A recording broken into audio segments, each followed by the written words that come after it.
संबंध और अधिकरण पढ़ेंगे।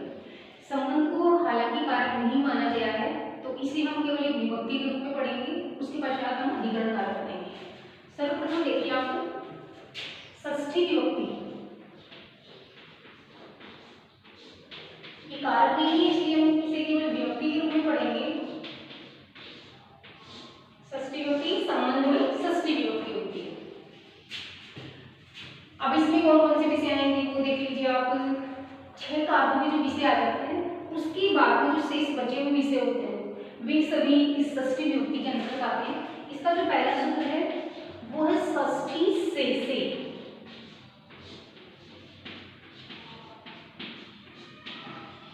इस षष्ठी शेषे का तात्पर्य होता है कि 6 कारकों में जो विषय चलेंगे, प्रातिपदिक शब्दों के अंतर्गत जो विषय चलेंगे उसके अतिरिक्त जो शेष जो विषय हैं वो इस संबंध कारक के अंतर्गत आते हैं।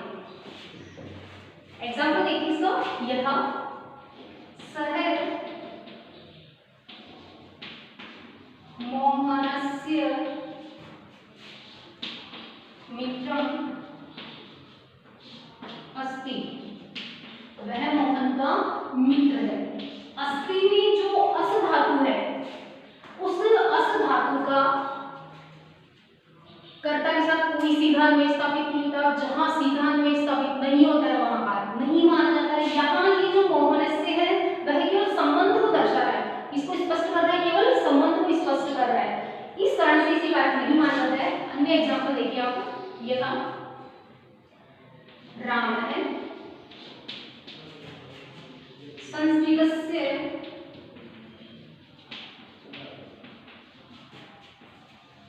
पुस्तकम पठति। अब पठ जो क्रिया है उस पठित क्रिया का संबंध केवल पुस्तक से, संस्कृत से नहीं है, किससे, केवल पुस्तक से है, संस्कृत से नहीं है।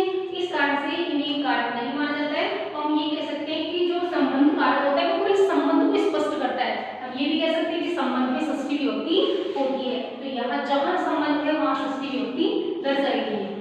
अगला सूत्र देखिए इसका, यतश्च निर्धारणम। क्या बोलेंगे इसको, यतश्च निर्धारणम। इसका तात्पर्य होता है कि जब अनेक लोगों में से, जब बहुत से लोगों में से किसी एक को उसकी जाति, गुण, कर्म आदि के द्वारा उसकी विशेषताओं को प्रकट किया जाता है, यानी कि श्रेष्ठ बताया जाता है, तब स्थन अथवा तम प्रत्यय के योग में वहां पर षष्ठी अथवा सप्तमी विभक्ति रहती है, यानी षष्ठी के साथ साथ वहां पर सप्तमी भी हो जाती है। एग्जांपल देखिए इसका,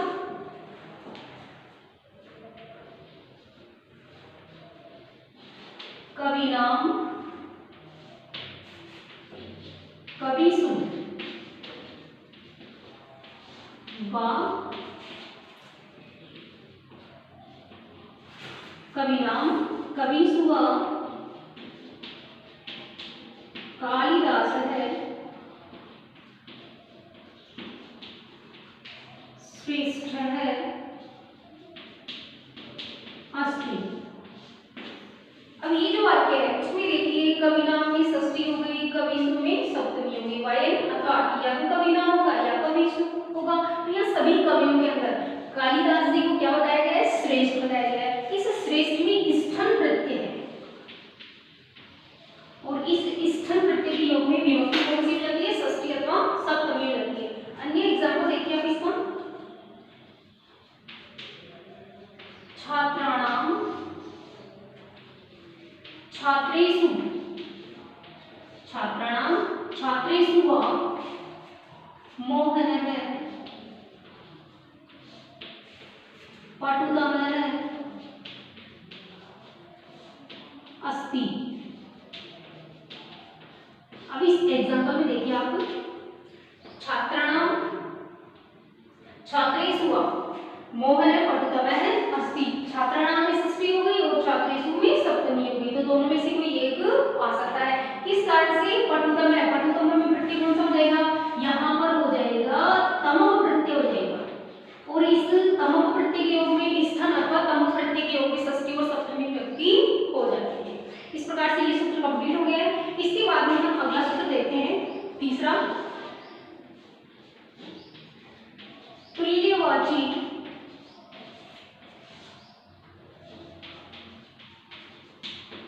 शब्दानां योगे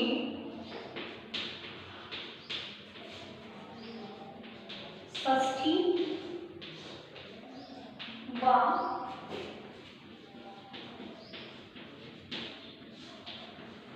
तृतीय विभक्ति भवति। क्या तात्पर्य हुआ इसका कि तुल्यवाची जो शब्द होंगे, तुलना से संबंधित जो शब्द होंगे उनमें षष्ठी विभक्ति हो जाएगी अथवा वहां पर तृतीय विभक्ति हो जाएगी। यदश्च निर्धारण में तो षष्ठी और सप्तमी होंगी, लेकिन तुल्यवाची शब्दों के योग में षष्ठी और तृतीय विभक्ति होगी। एग्जांपल देखिए, उससे समझ में आ जाएगी। देखिए यथा सह मोहनस्य मोहनेन वा तुल्यः अस्ति।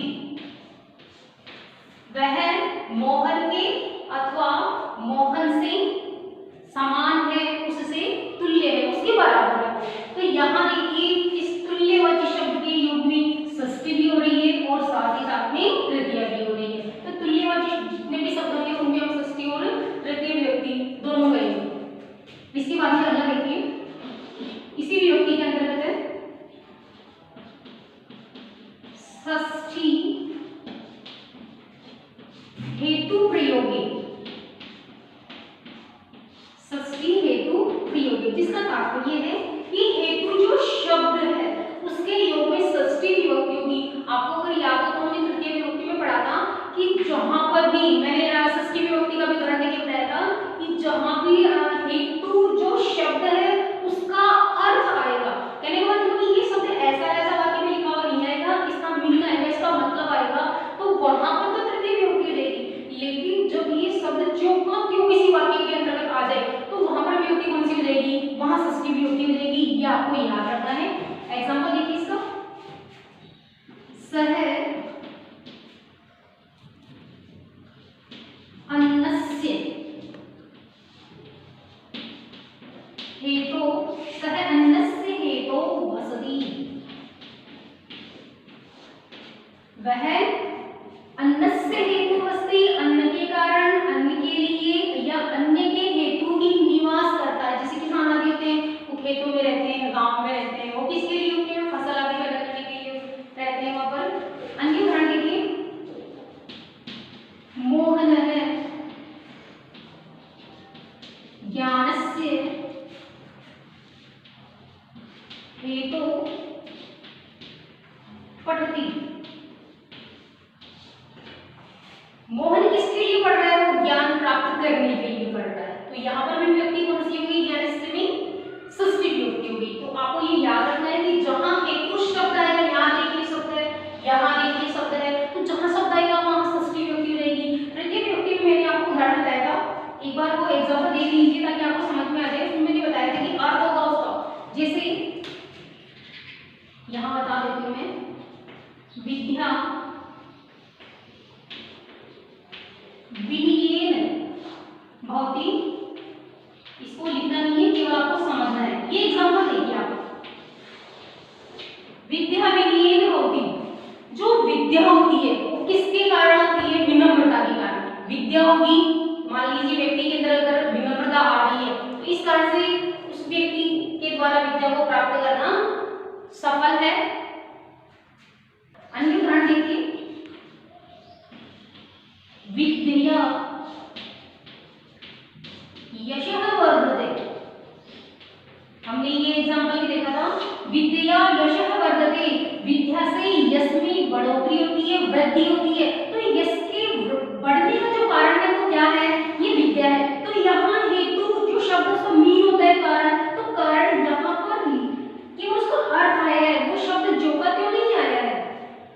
इस कारण से इनमें देखिए, इनमें तृतीय विभक्ति होगी और जहां पर ये शब्द जो का क्यों आ रहा है वहां पर षष्ठी होगी और जहां पर अर्थ आ रहा है वहां पर तृतीय हो जाएगी। इसके बाद में हम कुछ शब्द है, कुछ धातुएं हैं जो कि षष्ठी विभक्ति के अंतर्गत ही आती हैं, वो देखते हैं।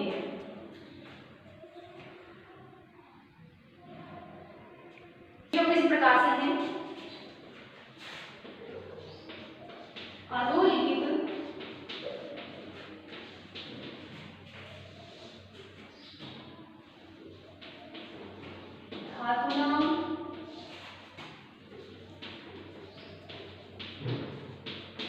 शब्दानां च षष्ठी विभक्ति भवति।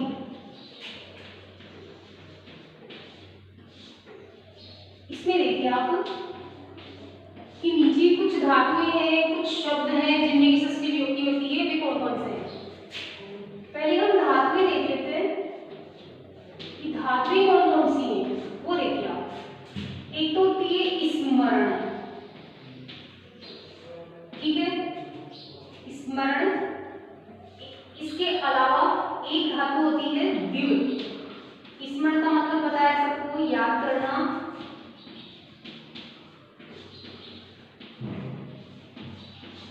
द्युत का तात्पर्य होता है जुआ, एक प्रकार का खेल होता है। आपको याद हो तो महाभारत वगैरह किसी ने देखी हो तो उसमें कौरव और पांडवों के मध्य में जो जुए की क्रीड़ा हुई थी। तो इन धातुओं में विभक्ति कौन सी हो जाएगी? षष्ठी विभक्ति हो जाएगी। अब हम शब्द देख लेते हैं कि वे कौन कौन से शब्द हैं जिनमें षष्ठी विभक्ति होती है। अब वे शब्द कौन कौन से हैं वो देखिए आप। समक्षम, जिसका तात्पर्य होता है सामने।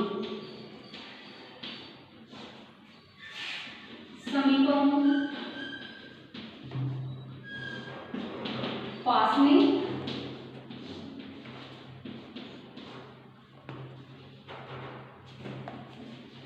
आधा है नीचे, ऊपरी, ऊपर,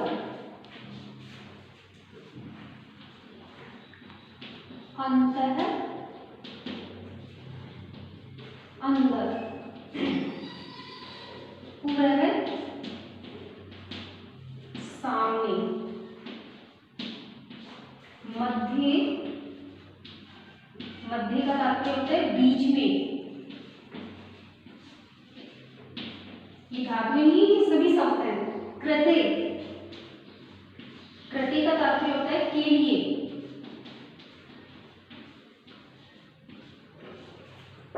अन्य देखिए, उपरिष्टात्,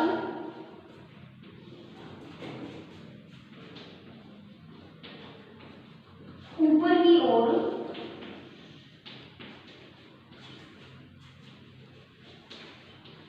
पुरस्तात्,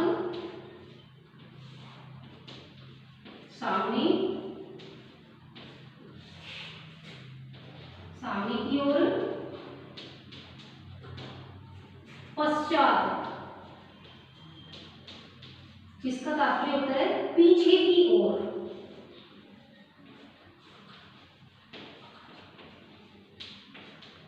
इस प्रकार ये जो शब्द है, इन शब्दों के योग में भी विभक्ति कौन सी हो जाएगी? षष्ठी विभक्ति हो जाएगी। इसके पश्चात हम अधिकरण कारक देखते हैं। अधिकरण कारकम, विभक्ति कौन सी हो जाएगी इसमें? सप्तमी विभक्ति।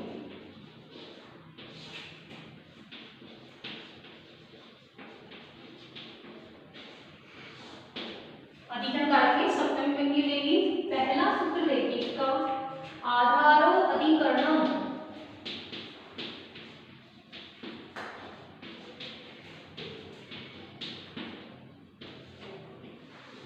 क्या बोलेंगे इसको? आधारो अधिकरणम, जिसका तात्पर्य है आधार में अधिकरण संख्या हो जाती है और अधिकरण संख्या होने के कारण उसमें सप्तमी विभक्ति हो जाती है। आधार का मतलब हो गया क्रिया का आधार, कि क्रिया कहाँ पे संपादित हो रही है। जैसे छात्र बेंच पर बैठा है, कक्षा में बैठा है, तो नेटवे पर ऐसे जो कारक चिन्ह होते हैं ये जिन विभक्तियों के अंतर्गत आते हैं उनमें सप्तमी विभक्ति हो जाती है। एग्जाम्पल देखिए इसके, नृपः, सिंहासने,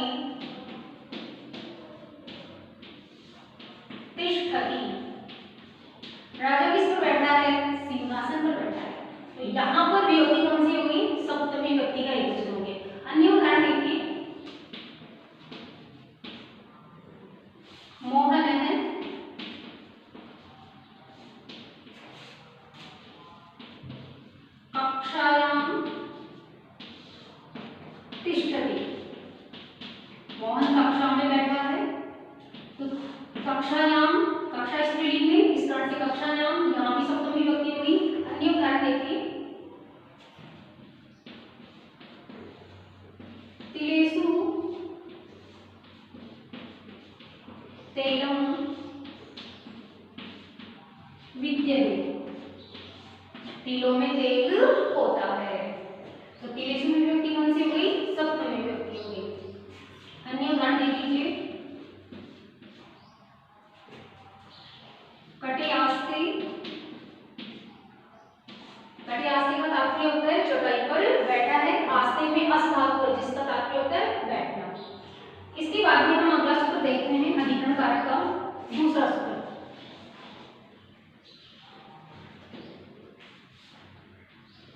यस्य भावेन च भाव लक्षणम, यस्य भावेन च भाव लक्षणम। अब इसका अर्थ देखिए, यस्य भावेन च भाव लक्षणम का तात्पर्य होता है कि किसी एक क्रिया के बाद में उसके साथ ही साथ में यदि दूसरी क्रिया संपादित हो जाती है तो ऐसी परिस्थिति में पहले वाली क्रिया में यानी पहली जो क्रिया हुई है उसमें विभक्ति कौन सी हो जाएगी? उसमें सप्तमी विभक्ति हो जाएगी। एग्जांपल देखिए, यथा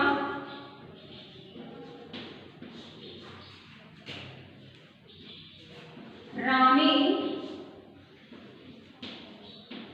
वनं गते दशरथः प्राणान् अत्यजत्।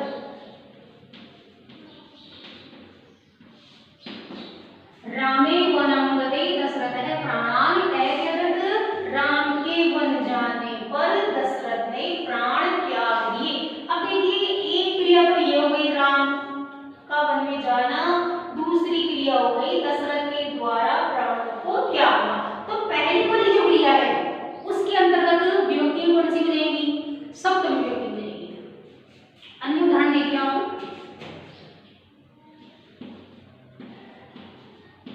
सूर्य अस्तं गते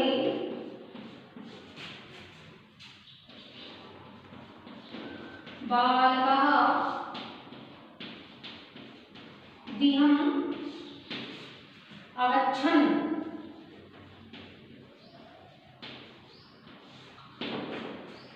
सूर्य अस्तं गते बालकः दिहम् अगच्छन्। सूर्य के अस्त होने पर पहली क्रिया हो गई सूर्य का अस्त होना, दूसरी क्रिया हो गई बालकः दिहम् अगच्छन्, बालक घर चले गए, ये दूसरी क्रिया हो गई। तो यस्य भावेन च भाव लक्षणम का तात्पर्य ये हो गया कि जब एक क्रिया के बाद में दूसरी क्रिया लगातार होती है तो पहली वाली क्रिया और कर्ता दोनों में विभक्ति कौन सी हो जाएगी? सप्तमी विभक्ति हो जाएगी। यहाँ पर ये पहली क्रिया थी, राम के वन में जाने पर दशरथ ने प्राण त्याग दिए, तो राम के द्वारा वन में जाना पहली क्रिया हुई। यहाँ पर सूर्य का अस्त होना पहली क्रिया हुई। तो ये पहली वाली जो क्रियाएं हैं उनके कर्ता और क्रिया दोनों में ही सप्तमी विभक्ति हो जाएगी। इसके बाद में हम अगला सूत्र देखते हैं। तीसरा सूत्र देखते हैं इसका अधिकरण कारक का। साधु साधु योगे साधु और असाधु, साधु और असाधु, इसमें साधु है और असाधु है, उनके स्थान पर यहाँ पर वैर हो गया। तो साधु का मतलब सज्जन और असाधु का मतलब हो गया जो दुर्जन होते हैं। तो वहां पर भी उनके योग में भी विभक्ति कौन सी हो जाएगी? सप्तमी विभक्ति हो जाएगी। एग्जांपल देखिए इसका, कृष्ण है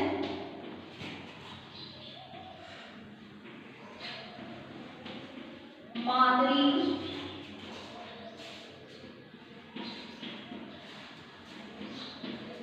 साधु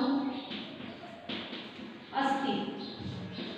कृष्ण है मातरी साधु अस्ति, मातरी में सप्तम व्यक्ति का एकवचन है, स्त्रीलिंग शब्द है ये माता शब्द का।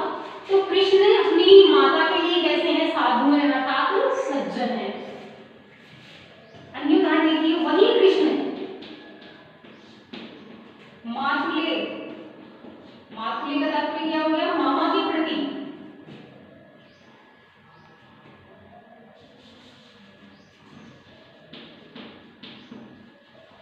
असाधु अस्ति। अस्ति। जो कृष्ण अपनी माता के लिए सज्जन है वही कृष्ण अपने मामा के प्रति कैसे हैं, असज्जन है।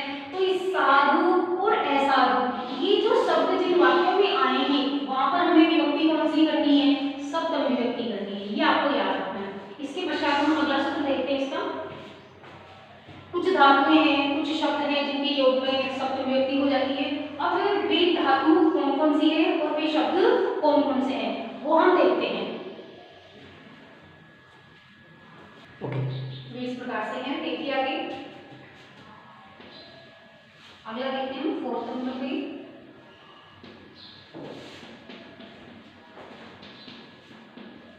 अब लिखिए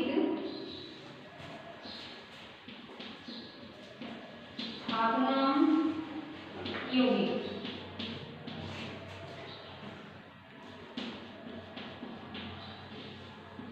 सप्तमी विभक्ति का होती धातु में कौन कौन सी है वो देखिए,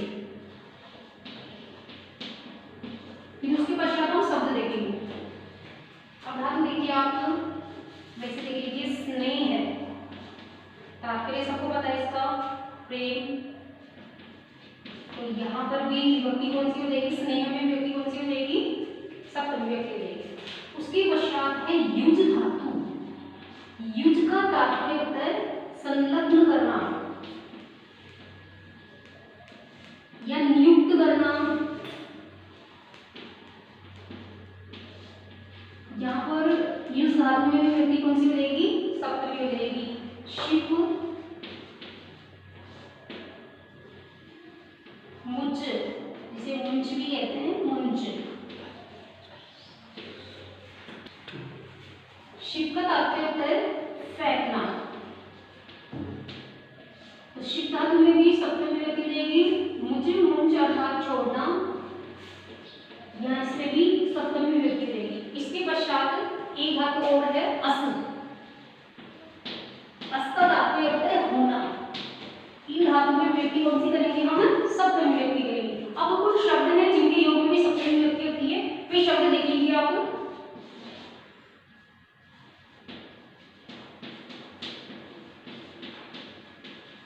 अधो लिखिए संक्षेप में लिख देती हूँ मैं, अधोलिखित शब्दानाम योगे। अब ये शब्द देख लीजिए आपको कौन से, चतुर, दक्ष, प्रवीण। चतुर है, दक्ष है, प्रवीण है, कुशल है। इनके अर्थ में विभक्ति कौन सी हो जाएगी, सप्तमी विभक्ति हो जाएगी। ये जो शब्द है इनके अर्थ में कौन सी विभक्ति जाती है, चतुर है, दक्ष है, प्रवीण है और कुशल है। इनमें भी सप्तमी विभक्ति करनी है। एक धातु और होती है अब उपसर्ग पूर्वक राग धातु। यदि आप लिखना चाहें तो लिख सकते हैं, लिख लीजिए। अगर आपकी नोटबुक में स्पेस है तो लिख लीजिए। यहाँ लिख देती हूँ एक धातु और। अब उपसर्ग पूर्वक राग धातु, इसके योग में भी आपको विभक्ति कौन सी करनी है, सप्तमी ही करनी है। मिलकर कौन सा शब्द बनता है, अपराध। विभिन्न प्रकार के अपराध आदि होते हैं, वहां पर भी विभक्ति कौन सी हो जाएगी, सप्तमी विभक्ति हो जाएगी। इस प्रकार से सप्तमी विभक्ति कंप्लीट हो गई है, हमारे कार्य कंप्लीट हो गए। इसके अतिरिक्त कुछ शब्द ऐसे होते हैं जिनमें की तीन तीन विभक्तियां भी हो जाती हैं। एक बार आप वो भी देख लीजिए, वे शब्द कौन कौन से हैं। केवल तीन शब्द ऐसे जिनमें की तीन विभक्तियां एक साथ सामने आती हैं, नोट कर लेना इनको। पृथक, बिना और तीसरा है नाना। पृथक, अलग, बिना और नाना, इनका मतलब होता है बिना। तो ये जो तीन शब्द हैं, इन तीन शब्दों में हम द्वितीया भी कर सकते हैं, हम तृतीया भी कर सकते हैं, साथ ही साथ हम पंचमी भी कर सकते हैं। यानी कि इन तीनों शब्दों में, इन तीनों विभक्तियों में से कोई सी भी विभक्ति आ सकती है। इस प्रकार से कार्य प्रकरण है वो कंप्लीट हो गया है। एक दो दिन में आपको इनके क्वेश्चन आंसर वगैरह प्रोवाइड करवा दिए जाएंगे, टेस्ट वगैरह लिया जाएगा। तो आपको इन सभी को अपने लर्न भी